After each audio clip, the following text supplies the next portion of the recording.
Hoje eu vou fazer uma coisa um pouco diferente daquilo que a gente está acostumado a ver, principalmente nas lives, né? Eu vou analisar algumas microbrands ao vivo. Então, eu vou mostrar, ensinar um pouco como que eu faço para entender o que vale a pena e o que só parece bom, tá? Porque o que acontece? Hoje tem muita marca bonita, mas tem pouca marca consistente, né?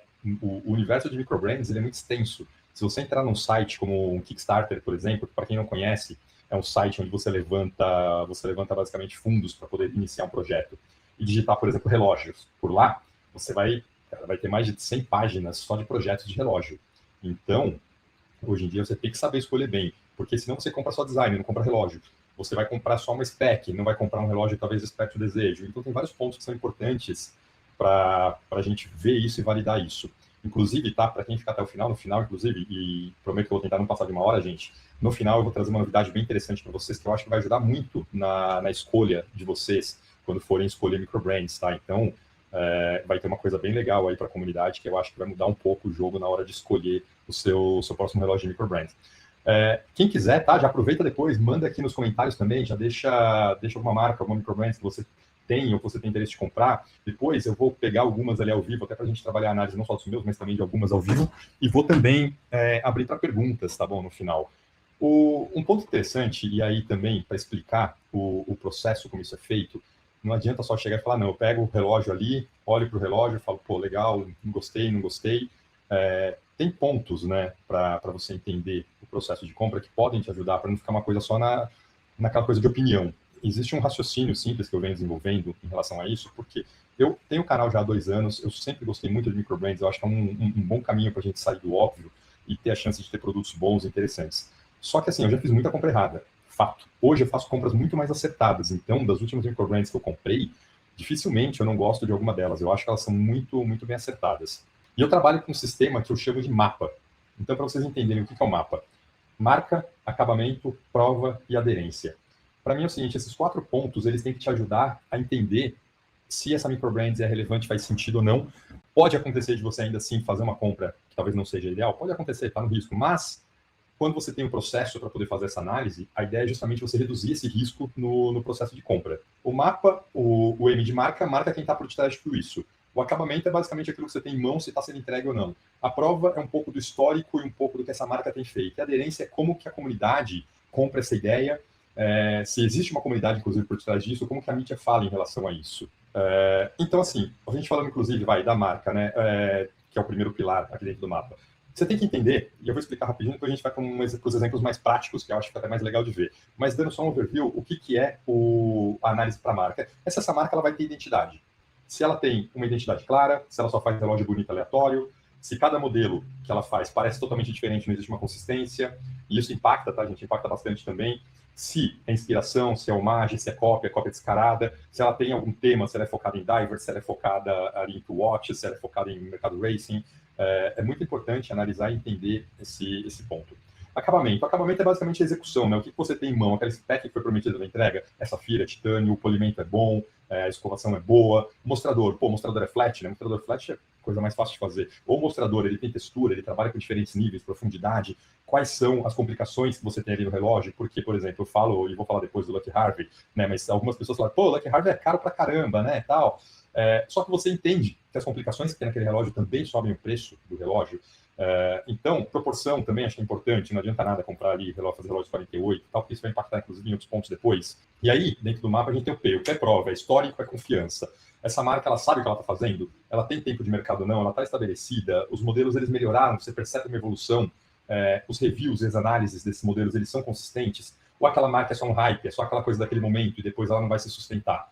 Então, o hype ele é super importante também entender se é hype ou não, se tem essa entrega, se tem essa consistência. O 4 ponto ali do mapa é a aderência. A aderência, o que é? O desejo, é a percepção. As pessoas querem esse relógio, tem uma comunidade sobre isso, eles falam sobre esse relógio, ele gera, ele desperta aquela vontade de você ter o relógio. E o principal, que eu acho que é um ponto que é matador também, existe recompra? Porque às vezes a gente fala assim, pô, o relógio é legal, mas eu quero ter vou outra marca. Quando você gosta pra cacete do relógio, desculpa o termo, você vai ter mais relógios daquela marca, se aquela marca te entrega. Então, você vai ter 2, vai ter 3, você vai querer mais, porque ela desperta aquela vontade em você, você gosta, você fala, puta, isso aqui é bom, é bem construído, eu gosto, eu vou repetir aqui, eu vou comprar o outro modelo deles. Pô, um exemplo claro, Veneziane. Pô, Veneziane que eu tenho 2, e tenho certeza que tem gente que tem 1, 2, 3, que quer mais também, ou que não tem e quer também. Christopher Ward. Christopher Ward, cara, tá no ápice do que é o desejo hoje quando a gente fala de microbrands, né? A gente vai até falar um pouquinho mais dela. Quando a gente fala desses 4 pontos do mapa, ele não é uma somatória, tá? Não é você pegar e falar, não, puta, vou rodar o check aqui, vou somar pontos e tal. Pode ser também, pode ser uma parte do processo. Mas você tem que cruzar os sinais, entendeu? Então você pega e faz um cruzamento dos sinais. Por exemplo, a marca é forte, o acabamento é médio. Cara, o que isso fala pra gente? O branding, ele tá segurando o produto, mas o produto não é um produto tão bom. E pode ter o oposto. O acabamento ser bom pra caramba e a marca ser fraca. Cara, legal, você vende um produto bom, mas totalmente esquecível. Que ninguém se importa, que ninguém vê, que ninguém fala. Você pode ter uma prova baixa ali, sem histórico, marca nova, acabou de começar, primeiro modelo com uma aderência alta, todo mundo falando dele e tal. Hype, pode ser hype. Eu falei, quando eu participei do evento lá do Encontro do Nordeste, eu falei muito sobre isso também, que existe um ciclo para todas as microbrands, desde toda a preparação para o lançamento até o lançamento do primeiro relógio, processo de validação. 90% das marcas morrem no segundo relógio, no segundo lançamento, porque o primeiro pode ter sido muito bom, ele pode, inclusive, gerar uma expectativa e uma resposta falsa, porque você vai achar que aquilo foi muito bom, mas quando você lança o segundo modelo, você não consegue segurar o rojão de lançar o segundo modelo, e é quando a marca morre e a marca afunda. Por quê? Eu até brinquei lá e falei que fazer relógio é fácil. E é fácil. Quem quiser me procura, inclusive eu tenho os contatos aqui, você bota seu logo ali, pum, entrega o relógio. Fazer relógio é fácil. O difícil é construir a marca que vai fazer esse relógio vender. Então são coisas diferentes. Existe o relógio, a construção, e existe a marca. Construir a marca. E essa marca despertar um desejo, e essa marca gerar essa sua vontade de gastar seu dinheiro ali, é onde o bicho pega. Então, assim, você tem, por exemplo, outro. Legal, analisei os 4 pontos ali, tudo é médio. Ok, legal, nada especial. De repente é um relógio que te entregou tudo no básico. Se for um preço bom, uma compra segura, tranquila, mas sem expectativa, sem novidades. E aí você transforma isso, você tem que transformar esses dados, né? Transformar essa análise que você fez em decisão. Então, assim, esse relógio, ele faz sentido pelo preço. Você analisou o acabamento, você analisou a marca. Dá para confiar na compra? Você está analisando ali o histórico dele, né? A prova, a evolução, o pós-venda. Ele tem algum valor emocional? Tem algum desejo? Por que eu quero comprar esse relógio? Achei ele bonito, achei ele legal? Então você tem que analisar esses pontos, porque senão você compra spec. Spec não compra relógio, exceto, e aí, galera, nada contra, tá? Você quer comprar só spec e você compra relógio chinês do AliExpress, que assim, as specs são muito boas, os preços são muito agressivos. E, novamente, nada contra, é uma escolha de cada um e tá tudo certo. Aqui a gente vai focar hoje em comprar microbrands. Se você vai comprar microbrands, você não tem que comprar spec. Você não vai comprar só a especificação técnica, você vai comprar percepção, execução e o contexto. Porque se o relógio funcionar só em um ponto daqueles, ou funcionar em um ou dois, você tem que ter cuidado. Se não funcionar em nenhum, inclusive, esquece, né? Para transformar isso numa forma até um pouco mais prática, eu acho que o primeiro exemplo, e eu tenho um aqui, mas talvez não dê para ver bem, eu tenho um Baltic aqui, né? Esse aqui é um Baltic, é um Aquascape, né? Que é alimentado ali com Miyota série 9000, e é importante porque, assim, quando a gente fala de Baltic, por que eu trouxe a Baltic aqui, cara? Para mim, a Baltic é uma marca, para quem não conhece, acho que todo mundo aqui conhece, né? Todo mundo gosta de relógio, sabe quem é a Baltic, mas só recapitulando, é uma marca francesa, surgiu em 2016, tem um foco ali muito nos relógios vintage, né? Todo mundo reconhece um Baltic quando vê. Esse é o ponto. Você tem aqui um relógio que a identidade dele é clara. Você sabe que ele faz relógios vintage, que os relógios são menores, tem um tamanho menor, tem uma construção. Então, se você olhar de 2016 para cá, eles seguem essa mesma linha sempre. Então, você consegue identificar que aquele produto é um Baltic, que aquele relógio que foi lançado, se pegar, por exemplo, o calendário mundial que eles lançaram recentemente, cara, é um relógio que você olha e você fala, pô, esse daí é um Baltic, cara, tá, dá para ver. E tem um ponto interessante, né? Que a execução ela acompanha, ela não tenta ser mais do que é, ela não cobra mais do que o que é. No começo, eles trabalhavam muito com o movimento com Sigu. Hoje eles não trabalham mais com Sigu. A informação insight que eu tive lá com eles uma vez é justamente que o Sigu gerava um pouquinho mais de problemas do que eles esperavam. Eles trocaram pela Hanzu, que é uma marca chinesa também, de movimentos, mas ela tem um padrão de qualidade mais alto. Inclusive, eles não usam todos, né? Eles utilizam basicamente hoje 3 movimentos: o Hanzu, o Miyota, a linha 9000, e o Serita SW500 para o cronógrafo mecânico deles, não automático, né? A corda. Então, assim, os produtos seguem a mesma linha, é identificável, teve um momento hype, hoje ela está muito mais consolidada. Então, por exemplo, aqui é fácil que a gente pegou uma marca já bem conhecida, né? Mas vamos pegar um outro exemplo, que para mim, hoje, é uma das melhores microbrands que você pode comprar. Christopher Ward, gente. Christopher Ward. Eu adoro essa marca. Para mim, assim, a tríade hoje das microbrands, para mim, ela é formada por 3 grandes marcas que os entusiastas que gostam de microbrands têm que ter contato com essas marcas para entender o que é um produto bom. Uma delas é a Baltic, como eu mostrei, a outra é a Veneziane, que vocês sabem que eu sou super defensor da Veneziane, até pela questão da entrega e tudo mais.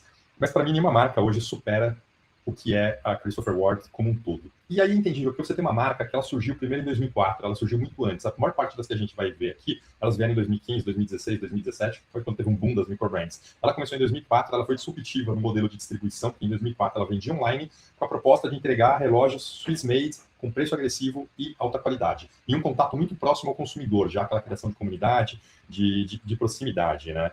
Ela é referência por quê? Primeiro porque ela passou por muita coisa, né, durante 2004 para cá. A gente pensa, por exemplo, hoje a gente vê, a marca legal, bonita, bem estabelecida, cobra um pouco mais caro, em alguns produtos mais premium deles cobra, só que eles podem fazer isso, né? Primeiro porque, por exemplo, quando a gente fala de movimento próprio, quantas tem movimento próprio hoje, 100% autoral, feito em house, que não é base em cima de um outro movimento ETA, um outro movimento Serita?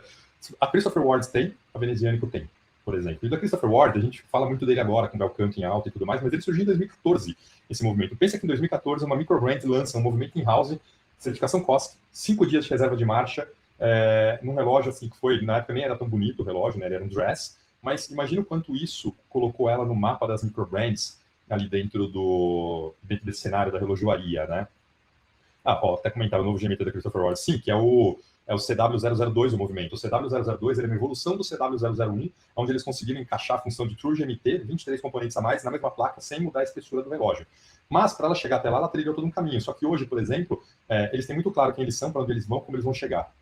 Em relação ao acabamento, quem nunca viu um relógio da Christopher Ward, eu recomendo pegar. Você sente, você percebe no detalhe o acabamento desse relógio, o balanço que tem nas cores, o polimento dele, a escovação. Você tem detalhes que você não vê em muitas marcas ainda, principalmente as consolidadas. Você tem o microajuste na parte interna aqui no bracelete, os braceletes deles são de altíssima qualidade, o rotor é todo trabalhado. Você tem pequenos detalhes e você olha para um Christopher Ward, você sabe que é o Christopher Ward. Eles têm um tempo de mercado, eles têm consistência, né? Então, quando a gente fala da prova, dentro a gente já falou de marca, falou um pouco de acabamento, quando a gente fala de prova, eles têm uma consistência, eles têm uma evolução, eles vieram lá de trás, inclusive, talvez, quem não estava na minha apresentação não vai saber. Mas, quando eu falo, pergunto, qual é o primeiro relógio que a Christopher Ward lançou? Todo mundo aposta no Diver, até porque o Diver é o caminho mais seguro para você lançar um relógio. Não foi um Diver o primeiro relógio deles, foi um Dress Watch, que inclusive nem era tão bonito, mas era muito bem construído. Eles fizeram esse produto, lançaram, validaram o modelo de venda direta e foram depois para o C60, que aí sim é o Diver deles, que é o modelo mais icônico. E você vê, durante quase 7 anos seguidos, se não me engano, 8 anos, eles foram só trabalhando essa linha, aperfeiçoando e lançando e testando evoluções dela. Em paralelo, testavam um outro produto para saber se como se fosse um laboratório, para ver se valia lançar ou não, que foi quando surgiu o movimento próprio deles. Ele tem a consistência, você percebe uma evolução clara ali. Tem até um rapaz que perguntou, hoje entre um Hamilton Murphy, um Christopher Ward, em questão de qualidade e acabamento, sem olhar para a marca, eu ainda fico, cara, e os puristas vão me matar por isso, vão me odiar, mas eu ainda fico com a CW. Não que eu não goste da Hamilton, não que seja um bom relógio, eu acho um relógio lindo, incrível, durável, muito bom para o dia a dia. Mas eu ainda acho que na faixa de preço do CW, ele ainda entrega mais em detalhes, em acabamento, em construção. E aderência, né? Quem não quer um CW? Quem não quer um Belcanto, por exemplo? Eu sou louco pelo Belcanto, acho caro pra caramba, mas esse é um outro ponto, tá? Porque eles já se provaram como marca e hoje eles se provam que eles podem entregar alta relojoaria e estão entregando alta relojoaria. Belcanto é um relógio premiado, inclusive. Eles provam que eles podem cobrar o que eles cobram. Até porque se você pegar um Belcanto, por exemplo, gente, com chime, com certificação COSC, com 5 dias de reserva de marcha, toda aquela construção, aquele mostrador maravilhoso, mecanismo amostra e tudo mais, ele custa, se não me engano, acho que 3 ou 4 mil dólares, não lembro agora, porque eles tiveram um reajuste grande, inclusive recentemente. Mas, cara, bota isso aí numa Rolex. Sei lá, vamos supor que a Rolex fez um igual. Quanto você acha que isso aí vai custar na Rolex? Eu chuto de 10, 12 pau para cima no mínimo. Ou em outras marcas também da relojoaria. Então, tem muito disso. Então, é uma marca, por exemplo, que pode, né, que pode cobrar o que ela cobra nos modelos mais caros, mais construídos deles, né, nos modelos topo de linha, e faz sentido. A gente entra numa outra faceta aqui também, que é falando um pouquinho na questão de design, na questão da construção, na questão de storytelling. Alguns já devem ter visto, eu tenho o vídeo aqui no meu canal, do Ancher. O Ancher, para quem não conhece, esse aqui é um Kaguya. O Kaguya, ele é um modelo, ele é um dress com fase lunar, feito em madrepérola, pintado à mão. O storytelling é muito forte, só que aí você tem que olhar além do storytelling, né? Quando a gente faz a aplicação aqui de mapa, aqui para olhar. Eles estão numa fase em que o que eles estão fazendo? Eles estão construindo a identidade deles. Eles têm um posicionamento, para quem não sabe, de entrega artesanal. Então, por exemplo, os relógios top de linha deles hoje, eles trabalham com 2 linhas, basicamente. A linha que é artesanal, que é o Urushi, e a linha mais tradicional, que eu chamo de linha de teste, porque você tem relógio 24 horas, você tem field, você tem tudo que você imaginar de diferente. Isso acontece muito nas microbrands mais novas, né? Então, eles têm a linha Urushi, por exemplo, eles estão construindo esse posicionamento deles como relógios artesanais, com qualidade, com uma entrega consistente. Qual que é o risco? É uma fase de experimentação. O luxo é legal? Porra, é legal, os relógios ficam lindos. Mas se sustenta a longo prazo, é um ponto que a gente tem que botar na ponta do lápis antes de comprar um relógio desse. Porque, por exemplo, fazer um lote de relógios de Urushi leva hoje cerca de 6 meses, né? Porque são todos artesanais, é uma ou duas pessoas que fazem, então tem todo o processo. Quando a gente fala de acabamento, depois vocês olham lá no meu vídeo, o acabamento dele é muito bom. É uma percepção boa, você tem ali um acabamento cuidadoso, a caixa ela trabalha com polimento, com escovação, a parte de movimento aqui no acabamento, também falando de movimento, ele trabalha com um movimento todo bonito, você tem um caseback que ele é muito mais aberto, você vê, ele usa um Hanzu, que vai de frente com os Miyota Série 9000. Só que aí quando a gente fala de prova, né, prova, consistência, essa marca é confiável ou não, primeiro que assim, eu brinco que as microbrands japonesas são como comprar Corolla, comprar Civic, no geral dificilmente você vai errar, no mínimo você vai ter um relógio que talvez não tenha tanta graça, mas que te entrega muito bem o que tem que entregar, muito bem feito, muito bem construído. Diferente, às vezes, de alguns relógios alemães, diferente de algum relógio de outra marca. Eles têm esse estudo ainda, está acontecendo ainda esse processo da consistência e da confiabilidade. É um tipo de marca que, assim, você pode comprar? Pode, compra. Só que a aderência, inclusive, quando a gente vai para o quarto ponto do mapa, ela é mais nichada. É um design experimental. Você está falando de relógios ali que não agradam a todo mundo. O risco vocês sabem já qual é, né? Esquece a revenda desse relógio. Você nunca vai conseguir recuperar ele no valor que você pagou. Então tem que ser uma compra consciente para uso. Muita gente me pergunta de perder dinheiro ou não com microbrands, e eu já adianto, exceto o Christopher Ward Baltic, veneziânico, como vende aqui também, eles entregam para cá, é política de preço agressiva, pode ser que você empate, mas você não ganha dinheiro, CW você até ganha dinheiro, Baltic você consegue empatar, dependendo do modelo você ainda ganha. O resto das microbrands, meu amigo, esquece. Você vai queimar o seu dinheiro, e se você estiver comprando pensando em revenda. Mas vamos lá, eu recebi um relógio de uma marca, por exemplo, recentemente, chama Siga Design. Todos eles, tá? Alguns já estão no meu canal. Eu tenho uma pasta, tem uma pasta de destaques ali no meu Insta chamado Microbrands 2026. A maioria desses relógios vocês conseguem ver algumas postagens deles por lá, tá? Cara, isso aqui é design puro, né? Assim, o relógio é muito bonito. Vai ter gente que vai te falar, parece com RM. Cara, se for considerar que parece com RM porque é octogonal, esquece, porque, cara, então todo relógio redondo parece com Rolex Mariner. A caixa é parecida, o formato da caixa pode lembrar, mas quando você olha os dois, eu já peguei alguns RMs em mãos, você tem diferença, né? Bastante diferença. Só que vamos lá, aqui é design. Eles trabalham forte, essa marca ela nasceu em 2016, eles trabalham muito forte a questão da experiência, tá? Então, esse eu ainda não gravei ele, eu vou gravar ele depois. O unboxing desse relógio ele é muito legal, porque ele vem numa caixa que parece um livro. E ele vem solto, o bracelete, e aqui a caixa dele bem separado, o quick release, né? Você já entende a proposta na hora. É um design, e a questão até um pouco mecânica aqui, um pouquinho da forma como você vê o movimento, mas principalmente o design. O acabamento é muito bom. O bracelete dele é muito bom, é muito bem feito. Só que aí tem alguns pontos, por exemplo, de atenção, né? O que pega aqui, por exemplo? Qual que é o movimento que esse relógio usa? Não tenho a mínima ideia. Eles chamam de movimento in-house. Geralmente, as microbrands elas não começam com movimento in-house porque exige um custo muito alto, principalmente quando você faz ele do zero. Deve ter sido feito provavelmente em cima de algum movimento chinês. Às vezes, e meu ponto de vista seria maduro e mais interessante eles falarem movimento in-house feito em cima do movimento X, por exemplo. Porque é legal que você tem uma base de onde está sendo feito. Mas tudo bem. Mas é um ponto de atenção quando você analisa uma microbrand como essa, tá? Eu vi aqui, é possível comprar Christopher Ward no Brasil e Baltic, que alguém colocou aqui na Heritage, você compra na Heritage, tem veneziânico, gente. Christopher Ward não vende no Brasil, Baltic não vende de forma oficial. Fiquem de olho no DW, lá do Rio de Janeiro, que ele vende relógios, ele tá com alguns Baltics lá para vender, e às vezes aparece Christopher Ward. Lembra que eu falo de desejo? A última vez que ele postou um Christopher Ward, igual esse o meu C63 GMT, ele postou um C63 branco, que ele chama de apelidado de polar, vendeu em menos de 10 minutos, tá? Ponto de atenção aqui, gente, a questão do movimento, né? Então, tem marcas que você não tem muita clareza nas specs, e isso pode ser preocupante.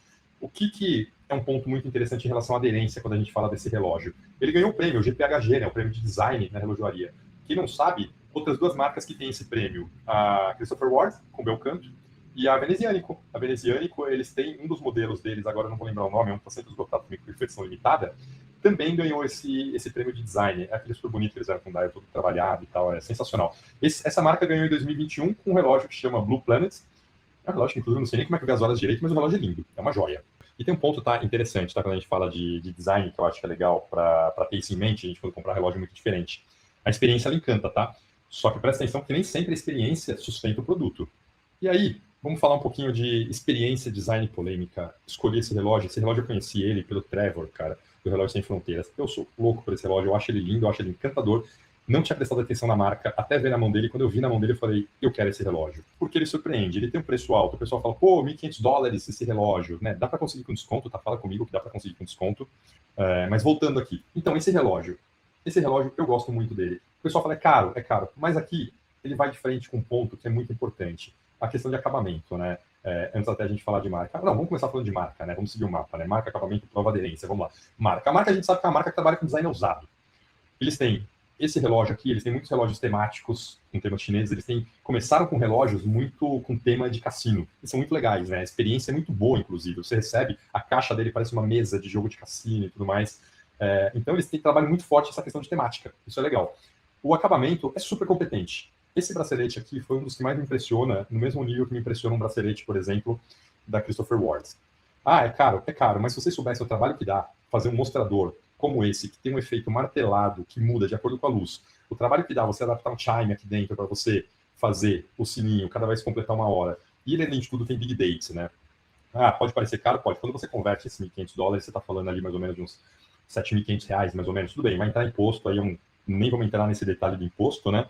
Esse relógio aqui, o que ele te entrega aqui, se você procurar um relógio semelhante de marcas mais conhecidas, você não vai pagar muito menos do que isso. Eu diria que você vai pagar até mais.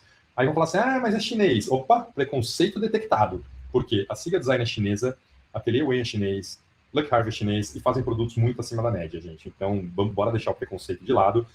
Eu falo que o mercado chinês tem para todos os públicos. Quem quer gastar muito, quem quer gastar pouco, tem para todos os lados. Então, vamos lá. A prova. Eles estão se provando ainda. Qual que é a aderência dessa marca? Cara, a aderência é onde pega para você comprar aqui. Ela vai ser baixa.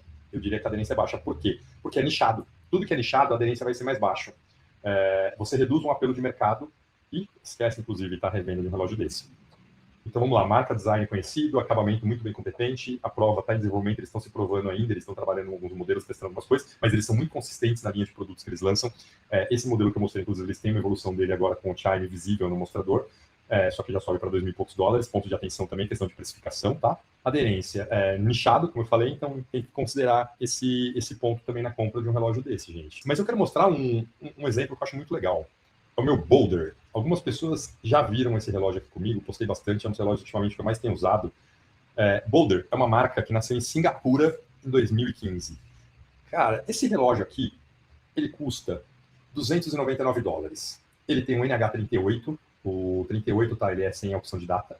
Ele tem um NH38, ele tem caixa em titânio, cristal safira, 200 metros de resistência à água, tamanho é 38mm, tá, para quem sempre pergunta. $300 esse relógio. É caro? Cara, você acha isso aqui caro, mano? Desiste, então, de microbrand. Porque eu posso te falar, isso aqui é uma compra muito, muito, muito legal. Ele nasceu to watch, ele vai seguir sendo to watch.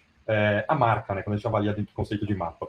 O Leon Long, que é o fundador dessa marca, é interessante porque ele é ciclista, ele usa bike para tudo, e ele queria um relógio que fosse funcional, prático, resistente, para não tomar aquele rola de bike também, né? Fosse resistente e não ficasse pesando no braço.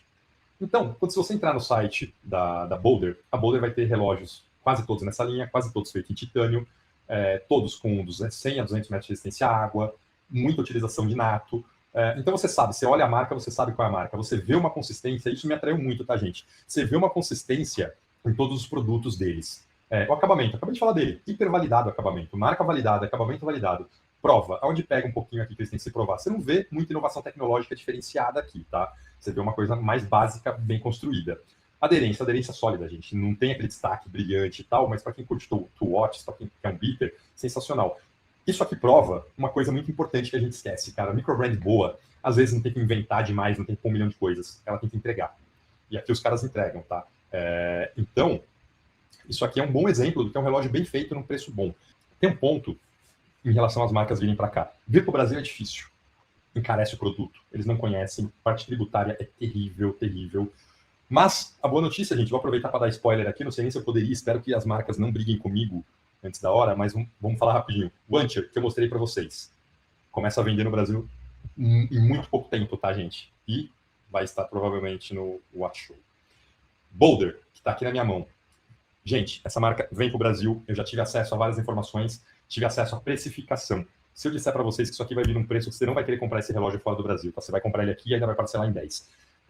E tem mais marcas vindo para cá também. A Boulder tem uma concorrente que chama RZE. Segue muito a mesma linha, só que é uma marca americana. Vem para o Brasil também, tá, gente? Então, esse ano é um ano de consolidação do nosso mercado. Vai ter muita marca que a gente não tinha acesso aqui, que elas vão estar aqui. Eu sei, eu estou bem envolvido nesse processo de trazer algumas marcas para cá e posso garantir para vocês que até o fim do ano a gente tem mais de 10 marcas diferentes novas por aqui, de microbrands. A Siga Design, ela já está por aqui, inclusive, também, tá? Para quem tem interesse.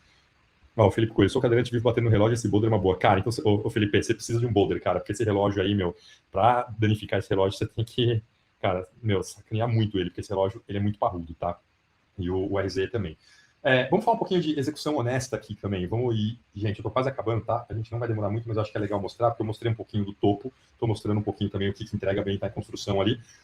Uma das primeiras microbrands que eu comprei também, e a primeira eu vou deixar por último, tá? Porque eu tenho certeza que, se alguém quiser falar aqui, arriscar qual foi a primeira microbrand que eu comprei, todo mundo vai errar, mas pode falar, tá? Deixa aqui nos comentários. E o Bolt é uma boa microbrand? Cara, e o Bolt é uma ótima microbrand, eu gosto, ele segue uma linha, a gente pode até analisar depois aí o Bolt mais um detalhe, mas ele segue uma linha muito própria de relógios, tem uma história bem interessante ali também, não sei até que ponto é verdade ou não, mas o Ítalo Fontana, ele encontrou os rascunhos que o avô dele fez para a Marinha Italiana do projeto, na mesma época da Panerai, inclusive, e brincadeira de milionário, né? Bilionário, o cara é muito rico, colecionador de Lamborghinis e tudo mais, e decidiu botar esses relógios para fazer e começar a usar. O Watch Wonder lançaram algumas coisas bem novas, então eles brincam muito com tecnologia, inovação e coisas diferentes. Preço Brasil um pouquinho puxado, mas é porque não tem como, tá? Tem Empire, para quem gosta, eles vendem lá. Eu adoro, eu tenho um Dark Moon, que é aquele imerso em óleo, eu gosto bastante. E o Bolt lembra a Panerai. Sim, lembra a Panerai, e aí a gente entra naquela questão, às vezes, de homagem ou não, de parecer ou não, mas tem um ponto muito importante, gente, quando a gente fala de homagem, que é o seguinte: o pessoal esquece que lá atrás muitas marcas vieram de licitações, seja para NASA, seja para projetos de exército, para marinha. Então você vai ter vários Field Watches parecidos, vários pilots parecidos, vai ter muito relógio parecido, tá? Phoibos foi uma das primeiras que eu comprei. É uma marca também asiática, nasceu em 2016. Cara, é legal porque aqui é o seguinte, tá? Ele é um relógio bem feito. Quer dizer que ele é bem resolvido? Talvez não, mas ele é bem feito. É uma execução honesta, ele entrega o que promete. Eu já até gravei esse relógio e mostrei que se você comprar ele fora do Brasil, pagando imposto, com cupom de desconto, ele sai mais barato com o Seiko SKX, te entrega cristal safira, bisel e cerâmica, 300 metros de resistência à água, super luminova, animal, fica lindo, super resistente e, se não me engano, NH35. É uma marca que, assim, ela tá criando sua identidade, é uma marca chinesa, ela tem um acabamento que ela tá na média para mais, eu diria, né? Ela entrega mais que alguns Seikos aqui, por um preço mais agressivo, só que ela está naquela fase ainda, né, quando a gente fala de prova, ela está no momento sem muita inovação ainda, ela segue ainda conservadora, ela segue no que a gente chama ali de uma navegando numa área mais segura, né? Então ela segue muito focada em divers. Ela testou outras linhas, outros modelos, né? Mas o foco deles é diver. Tem uma aderência média, pouca gente conhece, tem ainda muito preconceito de ser chinês, mas é uma marca que entrega bem, gente. Mas, por exemplo, é um relógio que, cara, assim, quando você analisa dentro do processo mapa, né? A marca está sendo criada ainda, a identidade, o acabamento está dentro da média, a prova está na média, porque também não tem muita inovação, a aderência média. É o exemplo que eu dei para vocês, onde tudo é flat, tudo é médio. Se tudo é médio, é uma compra que é ok, mas não é uma compra que vai ser muito emocional, que vai te gerar aquele desejo, talvez aquela vontade de ter outros relógios da mesma marca. Eu trouxe uma outra marca aqui também nacional, eu sei que tem gente que ama, eu sei que tem gente que odeia, mas eu acho que é importante falar, porque ela tem um case, tô falando da Ruta, esse aqui é o CHR, ela tem um case bem legal, deixa eu ver se dá para ver bem aqui, que muita gente não considera, ou avalia errado, ou não entende o conceito, porque eu brinco, tá? E aí eu coloco, e posso até falar da Acto, depois a minha opinião sincera sobre a Acto, mas tem muita marca que não é para todo mundo, gente. Esse é o ponto, né? Porque tem marca que trabalha com comunidade, e trabalha muito específico para a comunidade. E quando a gente entra, por exemplo, aqui falando de RU, a gente está falando de um público específico de comunidade automotiva. E isso gera uma identificação. Eu mesmo comprei um relógio da rua muito tempo atrás, porque vocês sabem que eu gosto muito de carro e venho de muito envolvimento nesse mercado automotivo, né? É o bom e é o ruim, porque quando você tem uma marca que ela tem esse tipo de nicho, né, a aderência ela não é tão alta. E as pessoas fora do nicho, elas vão questionar preço, vão questionar, né, a distribuição, vão questionar, pô, tá enfiando a faca porque quer ganhar dinheiro em cima disso. Vamos lá, gente, primeiro que assim, né, vai ganhar dinheiro sim, todo mundo vai ganhar dinheiro. As marcas, elas não são ONGs, gente, elas têm que ganhar dinheiro e pagar a conta. Se você pegar, por exemplo, como funciona, não sei se vocês sabem, mas existe uma marca chamada Monta nos Estados Unidos, sensacional essa Monta, tá? Ela foi criada por uma empresa que fazia braceletes para Rolex, braceletes aftermarket para Rolex de qualidade extrema. Eles decidiram começar a fazer relógio hiper bem construídos. E por que eu estou falando isso? Quando a gente fala de especificação, eles trabalham com um formato que é muito comum fora do Brasil, aqui eu nem sei se funcionaria por conta toda a nossa carga tributária, mas eles e a Christopher Ward, por exemplo, trabalham com um formato que eles chamam 3:1. O relógio sempre custa 3 vezes o valor que foi para construir aquele relógio. Se é verdade ou não é, a gente nunca vai saber, a não ser que alguém trabalhe lá e possa trazer informação. Mas pelo menos você entende mais ou menos como que eles precificam cada um dos relógios. Voltando aqui então, né? Então, mercado, né? A gente tem aqui, quando a gente fala, vamos falar de acabamento, né? A gente fala de mercado, vamos falar de acabamento. O TPS, principalmente, ele é muito legal porque quem vê por foto não entende o relógio. Fala, porra, é um meca quartz, é caro, não sei o quê. Quando você pega esse relógio em mãos, você entende o que esse relógio entrega. Você vê os detalhes, você foca ali nos detalhes do relógio. E é interessante porque, aí voltando no ponto de marca, né, para avaliação de marca, eu entrevistei, tem no meu YouTube, quem quiser ver, tem uma entrevista ali de 1 hora e pouco com a Lê, o fundador da RU. Cara, eu fui na casa do cara, porque o cara estuda de design, ele é fã de design alemão. O que esse cara estuda de design, o que ele se preocupa, eu vi todos os projetos para a construção dos dials, dos relógios do TPS, os testes de caixa, tudo mais, ele vai muito no detalhe. E isso reflete quando você vê o relógio em mãos. Por ser uma microbrand, como a maior parte delas, você vai ter, não tem tanto acesso, nem todo mundo consegue ver em mãos. O que acontece? Você olha por foto, nem sempre por foto te entrega aquilo. Aderência. Aderência é média. Preço, por uma questão de preço, por uma questão de entendimento e ser muito nichado. Então, acho que esse é um ponto, no final eu falo sobre a Acto, porque a Acto tem um ponto muito parecido aí também em relação a isso. O que eu quero dizer quando a gente faz a análise de uma marca que nem a RU, por exemplo? Que microbrand forte, gente, não é só produto, né? São as pessoas conectadas com aquilo. É a comunidade que se cria em volta daquilo. E é interessante porque não é a marca que cria a comunidade, tá, gente? A comunidade, ela se atrai, ela cria e se atrai. Não adianta você tentar forçar a criação de uma comunidade, enfiar a goela abaixo da comunidade, que não vai rolar. Próximo, pra gente também não tardar muito aqui. Eu comprei esse relógio recentemente, sabendo já, fiz minha análise, meu estudo ali em cima dele, e comprei porque é interessante, porque eu aposto nessa marca, mas eu aposto nessa marca se eles tomarem uma direção um pouquinho mais correta. Eu tive um papo com os fundadores também da marca, foi muito legal, a gente conversou muito sobre isso, né? A marca que eu tô falando aqui é a Aquático. Esse aqui é um Aquático Pilot, tá? Feito em bronze, ele vem com uma nato, ele vem com uma pulseira de couro, ele vem numa caixinha de madeira super legal, diferente e tal, e ele tem um esquema aqui de full lumen, tá, gente? Ele ilumina tudo. Quando a gente analisa a marca dentro do conceito de mapa, né? A gente vai analisar a marca. Você vê que é uma marca que ela tá se encontrando ainda, né? Você vê potencial, mas é um potencial onde ainda tá faltando um pouco de consistência. Se você somar todos os modelos que tem lá, e eu contei, dá quase 90. Entre variações de cor, variações de detalhes e tal. 90. Porra, cara, você quer atender todo mundo, você não vai atender ninguém. Você vai ficar perdido ali procurando. Quem conhece um pouco da história da Apple, por exemplo, sabe que quando o Steve Jobs foi demitido e voltou depois para retomar o controle porque a empresa estava com caos, a primeira coisa que ele fez foi limpar a linha de produtos que era gigantesca e focar em produtos que funcionam e produtos que geram receita. Então esse é um caminho natural para uma marca que precisa ainda começar a entender, eu entendo que eles estão testando. Tem alguns produtos que vão muito bem, eles estão focando muito nos modelos quadrados, divers quadrados, e nos modelos com caixa em bronze, e estão focando também em modelos com tritium. Tritium é aquela iluminação igual que a Luminox usa, que são os tubos com aquele gás tóxico, né, que é o tritium. E é legal porque são tritiums com intensidades diferentes, né? É 0,25 que a Luminox usa, se eu não me engano, eles usam 0,100. O tritium deles é 4 vezes mais forte que o da Luminox, mas é porque o foco, em teoria, são diver.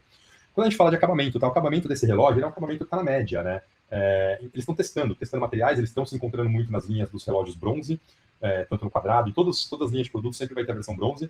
A aderência ainda é baixa, né? Porque ele tem um design mais genérico. O ponto aqui, a minha mensagem aqui, que é o seguinte: a execução é um negócio que você vê rápido. O que leva tempo é a consistência. Uma marca 2017, né? Então eles ainda estão nesse processo de entender e tudo mais, mas é isso, a consistência leva tempo.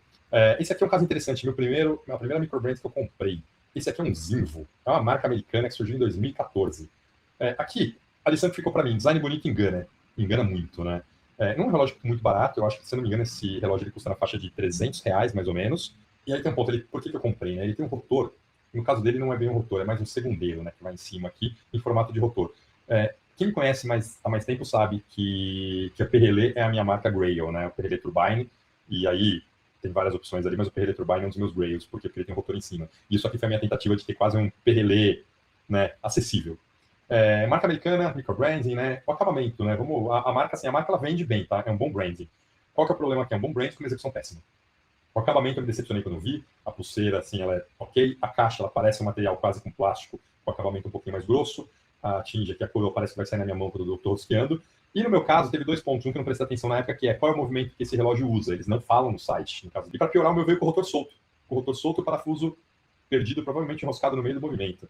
Então aqui é um grande exemplo de que a aderência é boa, mas a entrega decepciona. Então a gente tem uma marca que faz um bom branding, mas a gente tem ali um acabamento que é ruim. Mas essa foi a minha primeira microbrand e eu aprendi bastante também com ela, né? Então, assim, e um ponto importante, tá? Porque não é um relógio muito barato, né? Considerando a média de preço de microbrand, principalmente com a entrega que essa tem. Mas eu acho que não é sobre ser barato ou ser caro, é sobre entregar o mínimo esperado. Vocês sabem que era para eu ter um Trasca para mostrar para vocês. Ele foi enviado, o correio me furtou esse relógio. Devolveram o dinheiro, levou 3 meses, né? Mas o problema não é nem devolver o dinheiro, né? O problema é onde eu vou comprar outro Trasca aqui no Brasil. Mas aqui, eu até esgotei já os relógios que eu queria mostrar para vocês, mas é isso que eu queria mostrar para vocês. Vocês percebem o padrão? Vocês percebem que, assim, parecer bom, todo relógio parece. Só que nem todos se sustentam quando você olha com critério, né? Quando você coloca no papel e começa a montar análise, analisa a marca, analisa ali o acabamento, você analisa ali a aceitação, comunidade, aí você vê que nem todos se sustentam. Tem um cara que, Telson, não sei nem pronunciar essa microbrand que você me trouxe aqui. E aí eu vou mostrar para vocês um pouquinho na prática, e a novidade que eu falei para vocês que eu traria aqui no final também, sobre como que eu faço para entender melhor as microbrands. Bom, para facilitar a vida de vocês e a vida de todo mundo, é difícil a gente analisar, se perguntar, mas como é que analisa esse ponto X, o ponto Y, como saber, por exemplo, vamos pegar aqui a Martin Design, por exemplo, da Irlanda, tal, como que eu comparo isso com outras marcas? O que eu fiz, gente? Eu coloquei todo esse processo, tá, dentro de uma plataforma. Então, aqui é a minha plataforma Microbrand Analyzer. Eu coloquei aqui a Etelson, que é a marca que o nosso colega me passou aqui. Microbrand vale com ressalvas, índice de 0 a 100, 67. Marca, apresenta identidade de marca emergente, comparável a Microbrand Laurier, mas ainda precisa se estabelecer mais firmemente no mercado. Posicionamento na média. Acabamento. Acabamento é comparável ao da Trask, oferece qualidade aceitável, mas sem características que se destaquem. Posicionamento na média. Quando a gente vai para a prova, a resistência e durabilidade dos modelos são similares aos da Baltic, mas carecem de inovação significativa, também na média. Aderência. Aderência ao estilo e tendências atuais é comparável da Marlowe, mas falta uma identidade mais forte e distinta, então também fica na média. Proposta, relógio casual de microbrand com posicionamento na média, ideal para entusiastas de relógio que buscam opções acessíveis. Os relógios estão na faixa de preço de 500 a 1.500, comparáveis da Laurier. Posicionamento também dentro da média. Dados insuficientes para uma análise um pouco mais confiável, né? O microbrand em crescimento ainda precisa se destacar um pouco mais em inovação e identidade. Alternativas que podem ser interessantes. Laurier oferece uma proposta similar com identidade de marca mais estabelecida. Marlowe, opção mais acessível com foco em design clássico. Baltic, opção mais premium com acabamento superior e design distinto. Todo esse conceito, esse framework que eu criei do mapa, eu transformei ele numa ferramenta que eu vou liberar para vocês acessarem, testarem, me darem feedback, tá? Por favor, me chamem, me mandem WhatsApp, me mandem mensagens depois no Instagram também. Testem a ferramenta, olhem, brinquem, coloquem as marcas ali. Ainda tem alguns ajustes que eu estou fazendo, tá? E já tem um roadmap com próximas funcionalidades que eu quero desenvolver, mas eu acho que aqui já vai dar uma boa visibilidade para vocês, tá? Se vocês têm dúvida em relação a algumas microbrands aí fora do radar, algumas que não são tão conhecidas, coloquem elas na ferramenta. Ela vai trazer para vocês ali uma pontuação, ela vai trazer o conceito da análise do mapa, né? Então, marca, acabamento, prova e aderência. Ela traz, durante esses meus 2 anos, eu gosto de anotar tudo, né? A idade vai chegando, se a gente não anota, a memória falha, né? Eu gosto de anotar tudo e eu gosto de planejar muita coisa. Eu tenho uma planilha gigantesca que eu sempre fui alimentando junto com informações sobre as microbrands, o quanto eu acho elas relevantes em alguns pontos e outros não. Fui sempre atualizando, as que eu tive contato, eu fui colocando a minha percepção. Então é legal porque a plataforma não é só uma plataforma de IA isso aqui, tá bom, gente? Ela é uma plataforma que, inclusive, considera muitos pontos da minha curadoria em relação à análise de uma microbrand. Porque eu tive contato com muitas já. Devo ter pelo menos as 15 marcas diferentes de microbrands aqui. Sempre viajei muito a trabalho, né? Viajava muito a trabalho, tinha acesso a muitas outras marcas, falei com muita gente, vi muita coisa, e eu sempre que eu via tudo isso, eu colocava minhas percepções dentro das minhas anotações. Então, assim, eu criei uma curadoria muito focada em tudo que eu já tive, de marcas, tudo que eu já tive contato, e é muito legal, porque eu gosto muito do que eu faço, criando conteúdo para vocês e tudo mais, só que eu não consigo explicar tudo, né, e mostrar tudo, porque quando a gente vai para o universo de relógio, a gente fala de mais de 4.000 marcas, marcas surgindo todos os dias, muitas microbrands, e muitas vezes muita gente pergunta, porra, conhece marca tal? É legal, é bom, é ruim e tal? Gente, isso aqui vai ajudar vocês, joga lá e vê. Lá vai mostrar para vocês, vai dar referências, vai comparar. A ideia, inclusive, é trazer comparações. Pô, você colocar um preço forward, vai falar, pô, de repente uma veneziânica, que pode ser uma opção um pouco mais em conta. Então, vai trazer também esse critério de trazer opções para vocês conhecerem, né? Como eu mostrei aqui, né? Ele falou, pô, essa marca é legal, ela tá crescendo e tal, mas de repente você já olhou para a Laurier, olhou para a Marlowe, olhou para a Baltic. Inclusive, tá, gente, aqui os links levam para as páginas das marcas, tá? Então, a minha ideia com essa ferramenta é agregar para vocês, justamente para que vocês possam cada vez mais descobrir as marcas, entender as marcas e fazer compras mais racionais. Eu já me fudi muito comprando relógio, né? Quem nunca comprou errado, falou, beleza, comprei agora. E vai vender microbrand, a gente, né, toma mais naquele lugar ainda porque é ruim. Então, quanto mais acertada a compra, melhor. Porque às vezes a gente vê o que eu falei, gente, às vezes a gente vê os relógios que são lindos, a gente quer comprar, porque o design, o visual atrai muito. Só que é importante a gente saber se é uma compra boa ou não, né? É importante a gente entender o que aquele relógio vai entregar pra gente para evitar futuras frustrações, né? Porque às vezes, né, psicologicamente, você atende aquele seu momento com aquela compra, mas depois quando você recebe o seu relógio, você fala, que legal, partiu próximo, né? Então, quanto mais acertado, isso é psicológico, isso daí é estudado, faz parte do processo como o cérebro funciona. Eu sei porque, para quem não sabe, eu sou do mercado de vendas, eu tenho treinamento, inclusive, sobre inteligência emocional para vendas, e isso faz parte do processo de compra, e a frustração seguinte, quando a compra não é tão bem feita, né? Então é isso. Transformando uma ferramenta, dá para analisar microbrands muito além do que parece. Em breve eu faço um outro mais detalhado, uma apresentação mais detalhada sobre o conceito do mapa para vocês. E é isso. Agora vocês não compram mais microbrands no escuro, tá, gente? A ferramenta está aqui para ajudar. Usem, abusem. E, por favor, me deem feedback sobre a ferramenta. Pô, seria legal se tivesse isso, seria legal se tivesse aquilo. Cara, traz tudo que vocês tiverem, porque a ferramenta é para vocês. Então eu quero que vocês me digam o que faz sentido ter nela ou não. Muita coisa, assim, eu tenho uma lista já de coisas que eu mapeei, é que assim, né, além de tudo, a gente achar tempo para fazer essas coisas, né, a gente criar conteúdo, mas um monte de coisa e tal. Mas eu tenho uma listinha, mas vai trazendo opções. Eu vou analisar, vou colocar ali na lista de desenvolvimento, tá? Qualquer dúvida, a gente falem comigo. Se ainda assim a ferramenta, putz, coloquei marca tal, não tá, o que aconteceu, me mandem. Vamos construir essa ferramenta juntos, vamos deixar ela forte, vamos facilitar para todo mundo que é microbrands, beleza? É isso aí, gente. Valeu, muito obrigado e vamos falando.